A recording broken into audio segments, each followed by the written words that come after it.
tawagin na natin si Undersecretary Ben Ranque dahil kanina pa gusto niyang sayawin ang Marcos Magnanakaw, come over to Papa. Marcos Magnanakaw, lahat kayo! Marcos Magnanakaw, sigaw! Marcos Magnanakaw, Magnanakaw si Marcos. Marcos Magnanakaw.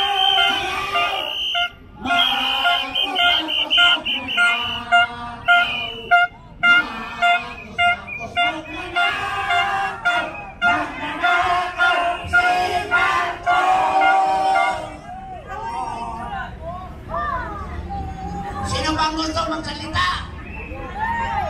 Ito po ay para sa lahat na magsasalita. Sino? Oh! O nanay! Kung may tatay na ayaw magsalita, kailangan natin may nanay. O nanay! Magsalita ka!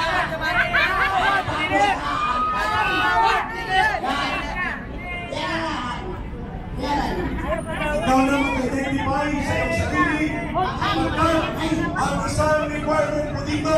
Maliban sa lakas ng loob at pagkikitigan, dapat mo lumalaban!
Paano mo na wala bang mahal?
bayan ko! Bayan, bayan, bayan ko! Di matapos ang laban mo! Di matapos ang laban mo! Gobyernong magnanakaw! Gobyernong magnanakaw! Labanan mo! Patalsikin mo! Labanan mo! Patalsikin mo! Marcos Romualdez palayasin! Marcos Romualdez palayasin! Marcos Romualdez palayasin! Marcos Romualdez palayasin! Sabay-sabay-sama! Ang tao, ang bayan, ngayon ay lumalaban! Ang tao, ang bayan, ngayon ay lumalaban! Ang tao, pawarningan, wala naman pala ang hangin. Ikaw pangin, buka ng paninindigan. Ang tao, ang bayan, ngayon ay lumalaban. Ang Tao, ang bayan, ngayon ay lumalaban! Ang tao, ang bayan, ngayon ay lumalaban! Ang tao, ang bayan, ngayon ay lumalaban! Mayroong awinin na manggagaling sa ating pagmamahal. Sakasakali po na nalayas na ang mga demonyo sa Malacanang at ang mga masasamang Masahol pa sa espiritu. Timores yun, hindi kayo ng Ito po Diablo. ang awitin ng nararapat ayon sa batas. May otoridad na magpatakbo ng gobyerno sakaling pulok at walang katuturan at kontra sa interes ng mamamayan. Ang Pangulo ng Bansa, isinasaad sa ating saligang batas, the Vice President can take over. The Vice President can take over. Constitutional successor! And the armed forces of the Philippines Yes! can Ano take pa over. malintay na? Constitutional! Constitution! May awitin po tayo. Brother Santi Suliman, take it away. Okay. Sigurado kayo pamurningan ito. Oh, nagaya nga namin dati ka Eric Ito eh. ay pamurningan at paguyuan ng pawis. Masasabayan ka Eric. Hanggang umalis si Balang! Tama! Okay. Kaya tayo ay hindi lamang mga ng pawis. Tayo ay amoy pawis na rin. Tama! Wala pa. Hindi na! Oh, yan na.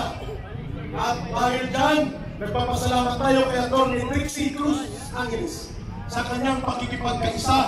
Ang panawagan ng mamamayan, bawiin ang Pilipinas. Tama! Ang lupang to'y sa atin, sa inyo at sa kanya. Tama. Hindi sa mga mandarambong. Ang lupang ito, ang bayan ito, ay para kay Jose, Maria at Juan sa pang-ordinaryong mamamayan. Kaya dapat bawiin. Yan.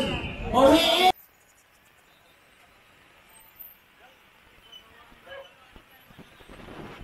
Magandang hapon, Pilipinas!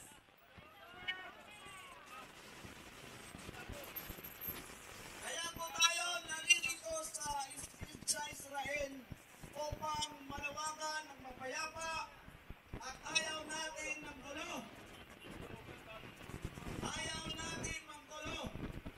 At ayaw natin makasakit sa ating mga kapulisan dahil atin ang kapulisan, kakampi natin ang mga kapulisan at mga military. Ito po, nandito ako sa inyong harapan upang iparating sa ating pamak na Pangulo na si Bubong Adik Drug Lord Marcos na siya ang pinuno ng sindikato dito sa ating bansang Pilipinas.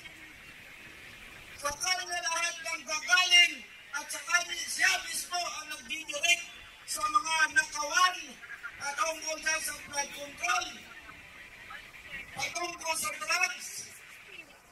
Siya mismo ang pinuno ng mga drug lord dito sa bansang Pilipinas. Yung nahuli dyan sa Paranaque, lutuan ng Siamo.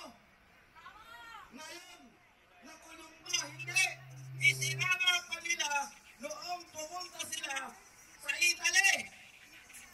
Ginawa pa nila yung right hand, yung isang drug lord, dahil daw noong busy sila upang makahikayat